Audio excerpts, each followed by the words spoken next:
I just want to start out with first, how did you guys both get involved in the project? I got a phone call from Mark Samuelson, who runs Cinema RNX. I've done 2 films with them within a year, and I just dropped my kids off at school, and he phoned me up and said, Eddie, do you fancy making it 3 films in a year?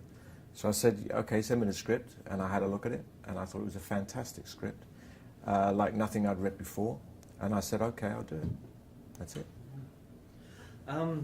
I came in sort of last minute. I think I was cast only 2 weeks before we started shooting, and it was bizarre because I didn't want to go for the audition because I was planning to go to America, you know, and sort of I've been threatening to go out there for a while and give it a proper crack, you know, and do the thing out there. And when my agent told me about it, I'm a British agent, and she told me about the idea, and Eddie and Gemma were already cast, and I was like, I don't want to go for it because if I go for it, I'll want it. And especially when I read the script, I thought it was great. I said, if I go for this now, then, and I don't get it, then I'm going to go to America on a complete downer, you know. So, but we ended up, I'm glad I went for it. I'm glad I got it because it's a good script. It's fantastic script. I didn't realise how funny the film was until I saw it on Saturday night, because we play everything completely straight. You don't play anything for laughs in this kind of thing, and it's just the scenes are so kind of shocking and nervous. It sort of makes you, you know, it's sort of ridiculous what some of the situations they find themselves in, and that from that comes the comedy of those things. But we've just played it completely straight, and you just try. I mean, even I suppose if you're doing a comedy, which I've not done a lot, I think you just try and find the truth in everything, and you just play it as truthfully as you can. No, would you say this is a comedy? No, I'm saying the moments of comedy in it come from because it's completely and utterly straight. It's not played for laughs. It's played for. It's brutally as honest as we can make it. Yeah. The heavier the drama, the more laughter. Yeah. It's like a counterbalance. How was working with, he was a first-time director? Mm-hmm. Mm-hmm. How was the process, and how did you guys collaborate on building those emotional scenes? Well, with your first question, working with Jay was, because he'd written the script, and he's a real film buff, and he's immersed in film grammar. He knows how to, certain tricks, when to cross the line, when not to cross the line. There's certain things that he knows to do with the lens that inform the film. So he knew exactly what he wanted to do. He was so well prepared. So we were in really good hands. With regards to the emotional scenes, it's very clear in the film as actors what the purposes are for each character, what we're trying to achieve. Very well written, it's very efficient, and because of that, you just hold that purpose, and then you're faced with all the obstacles to that purpose, and that creates emotion. Jay's just he is a total movie fanatic. I mean, this is like his Disneyland.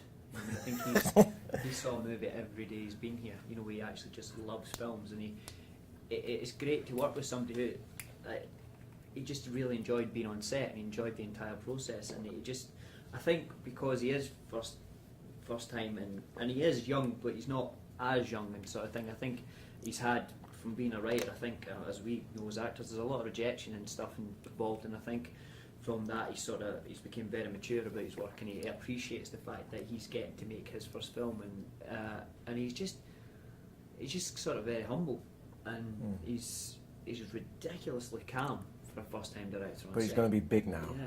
I hope, and if he doesn't employ us when he gets big. Yeah. Then it'll be bad night for him. How did you go about developing their characters? We had a week's rehearsal before we started shooting. And before you come into the week's rehearsal, you sit down and you kind of go through the script with a fine-tooth comb and work out certain beats and certain facts about the characters. And then we sat down and we worked out certain relationship facts that we had to build up, i.e. where we met, the dynamics of the relationship. And then you just go in there. What I do is I walk. I pace. When I'm not filming, I go off and I pace around and pace around and pace around. And I just run thoughts.